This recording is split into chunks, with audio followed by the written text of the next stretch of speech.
Et salut chers utilisateurs de l'internet de la valeur, j'espère que chacun de nous se porte bien. Alors nous avons ce message qui est actuellement au niveau de notre interface d'application de minage et beaucoup de pionniers se demandent il s'agit de quoi concrètement. Ceux qui ont pu prendre connaissance de ce message, c'est bien. Ceux qui n'ont pas pu prendre connaissance, suivez cette vidéo jusqu'à la fin. C'est ma manière aussi d'inviter, d'accord, la communauté des développeurs. Si vous êtes développeur ou bien vous avez des idées d'application en tête et vous ne savez pas par où commencer et vous voulez bien concrétiser votre idée d'application en application P-Network, je vous invite à m'écrire sur mon numéro que je vais laisser en commentaire pour qu'on puisse échanger et participer à cette campagne que la Core Team de P-Network vient de lancer. Alors concrètement, il s'agit de quoi? Il s'agit de quoi dans cette publication que la Core Team vient de publier? La Core Team invite les pionniers à aider le réseau pour que la communauté des développeurs puisse développer davantage d'applications, d'accord, assistées par l'intelligence artificielle pour le Raspberry Pi. Et par la même occasion, participer au tirage au sort pour gagner des produits dérivés Raspberry Pi. Alors, comment ça va se passer? Ça va se passer en 4 étapes. Donc, la première étape, identifier les plateformes et communautés en ligne de développeurs actifs sur le thème de l'ambiance. D'accord, ces communautés-là peuvent être sur ce qu'ils appellent subreddit, je sais pas, subreddit. Ça peut être des communautés sur anciennement Twitter, d'accord, des groupes Facebook ou les forums de développeurs. Des forums de développeurs, par exemple, on en trouve sur Fireside Forum ou d'autres encore applications de l'écosystème qui ont été créées pour connecter les développeurs. Ensuite, au niveau du point 2, rejoignez la communauté des développeurs Vide et contribuez-y. Donc, on peut rejoindre cette communauté, discuter avec eux, d'accord. Si vous faites partie déjà d'une communauté Vide Code pertinente, c'est un excellent point de départ. Si vous êtes nouveau, commencez à échanger avec les membres sur les sujets liés au Vibe Coding et à la création d'applications. Ça, c'est l'étape 2. Ensuite, l'étape 3, il faut présenter P-Network. C'est quoi P-Network? Et en quelque sorte, la recherche des utilisateurs pour leur application. Une fois vous présentez P-Network avec son vaste réseau d'utilisateurs qu'elle dispose déjà avec des membres qui sont déjà KYC et une monnaie déjà fonctionnelle sur le réseau, vous allez maintenant au niveau de l'étape 4 soumettre le lien vers une publication via le bytecode de l'application de minage que je vais vous montrer tout à l'heure pour pouvoir postuler à cette à cette campagne que la Core Team a lancée. Et la date, d'accord, la date pour clôturer cette campagne, c'est le 28 juin 2026.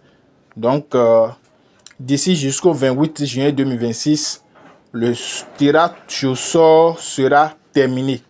Et cette date-là marque les pionniers peuvent participer à la campagne et s'inscrire au tirage au sort jusqu'au P2Day. D'accord, le P2Day qui va venir certainement le 28 juin 2026. Donc, c'est à cette date-là que le tirage au sort va être clôturé. Voilà le message que nous avons. Pour ceux qui ont compris ce que je viens d'expliquer, c'est bien. Sinon, si c'est pour la première fois depuis cette annonce que vous vous êtes connecté à votre application, vous allez voir ce message qui va vous apparaître d'abord. D'accord?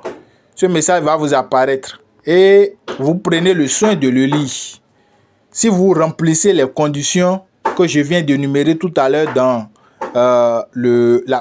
la présentation, vous venez ici. Si vous remplissez les conditions, vous venez ici dans vous venez cliquer sur ce bouton là.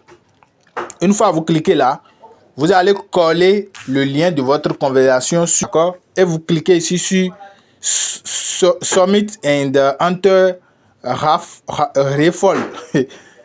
Voilà, vous cliquez là pour valider votre participation au tirage au sort. Donc voilà comment vous pouvez participer à cette tirage au sort. Ceux qui ne sont pas encore abonnés à la chaîne, je vous invite à vous abonner, liker et partager. C'est votre seule manière de soutenir le travail qui se fait sur cette chaîne. Alors, c'est quoi le vibe coding?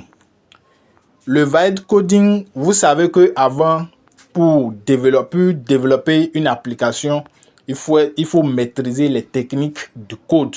D'accord? Des langages de programmation, et JavaScript, C++, pour ceux qui sont dans la blockchain, Solidity, ROS, Move, ce sont des langages de programmation. Donc, c'est très compliqué pour quelqu'un, d'accord, un individu comme ça qui a des idées, juste des idées, de pouvoir développer une application sans compétences techniques. Donc, avec l'apparition des IA génératives ou encore des agents IA, cette barrière technique a été désormais brisée. Donc, en quelque sorte, le vibe coding permet à une personne qui n'a même aucune connaissance en développement web, en développement d'applications, de pouvoir communiquer de façon naturelle avec une intelligence artificielle, d'accord, lui donnant des consignes et ce dernier s'occupe, d'accord, de lui créer son application de façon simple et ça ne prend même pas de temps. Dans un temps record, ce dernier a déjà son application. On va voir tout à l'heure comment cela se passe. Voilà, en quelque sorte, le vibe coding.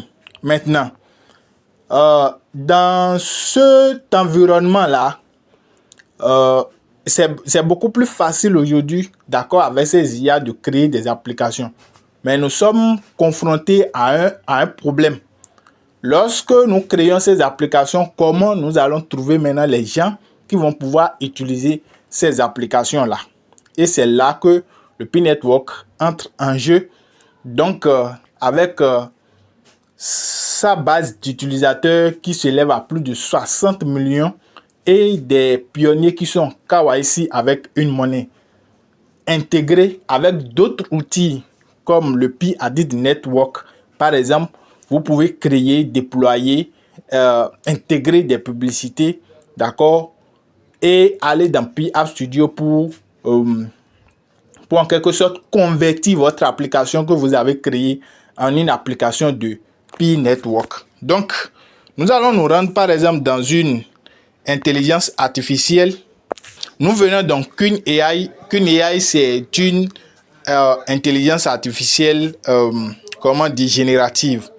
Donc ici par exemple, je ne connais rien, je ne connais rien en développement web, mais je vais utiliser l'intelligence artificielle là pour créer, d'accord, une application. Donc je viens dans la partie développement web. C'est ça qui nous intéresse. Je viens dans la partie développement web, d'accord, je clique là. Et là, vous voyez, d'accord, des modèles qui sont déjà là. Vous pouvez sélectionner le modèle que vous voulez. Ensuite, je vais mettre le prompt de mon application que je voudrais créer. Donc voilà ce que je voudrais créer.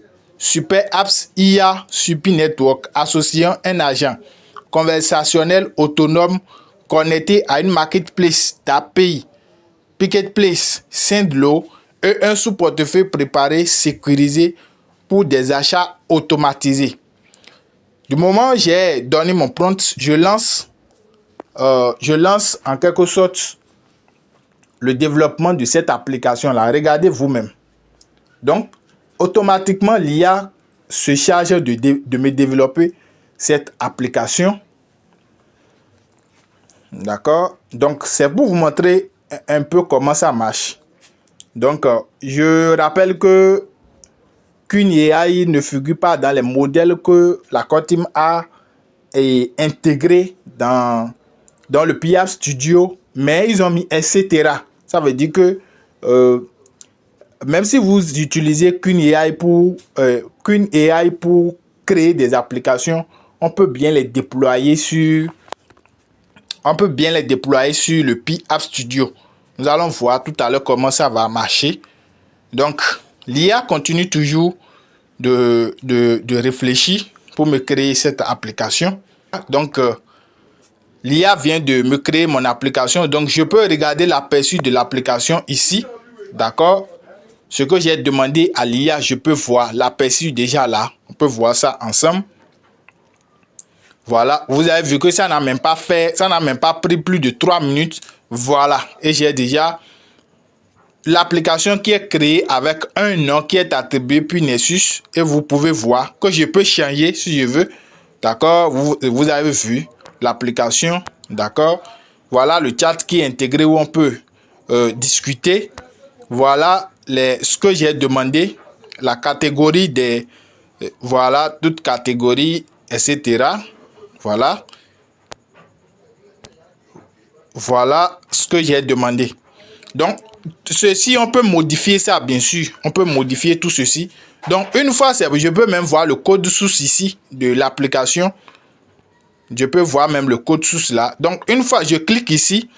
Et là, je vais, en quelque sorte, je viens là. Un instant. Nous allons voir quelque chose. Parce que là, je vais pouvoir copier le lien de cette application-là pour me rendre maintenant. Voilà, je vais cliquer ici. Voilà. Je viens là et je vais copier le lien de l'application que je viens de créer. Et là, direction, je vais me rendre sur Pi Browser. Direction Pi Browser et le Pi-App Studio. Je vous montre étape par étape comment on peut créer, d'accord, à travers du vibe coding, on peut créer une application sur une IA générative et pouvoir convertir cette application-là en une application Pi. Use External AI Free. Donc, parmi les applications et parmi les IA qui sont ici, il y a Lovable, Cloud Code qui sort Repli. Bien évidemment, il n'y a pas qu'une AI que j'ai utilisé tout à l'heure, mais le lien de l'application que j'ai copié là-bas, je vais venir coller ça ici. D'accord? Je colle ça là et je donne le nom de mon IA et le nom de mon application plutôt. Donc là-bas, c'était Pi Nessus quelque chose, non? C'est bien ça, je mets Pi Nessus. Voilà. Et je mets la description, d'accord, de mon application qui ne doit pas dépasser au plus 200 caractères. On est d'accord. Ensuite, je vais sélectionner la langue que je voudrais que... je vais sélectionner la langue de mon application. Ensuite, je vais ajouter un logo. Si je n'ai pas de logo préparé, je peux donner la description, d'accord, de mon logo à l'IA de Pi Network et l'IA de Pi va me générer, d'accord, l'IA de Pi Network va me générer, comment dire, ça va me générer un logo. Donc, une fois votre logo est mis, vous allez juste cliquer sur continuer pour pouvoir créer, pour pouvoir déployer en quelque sorte votre application. Et on se dit à la prochaine pour une nouvelle vidéo.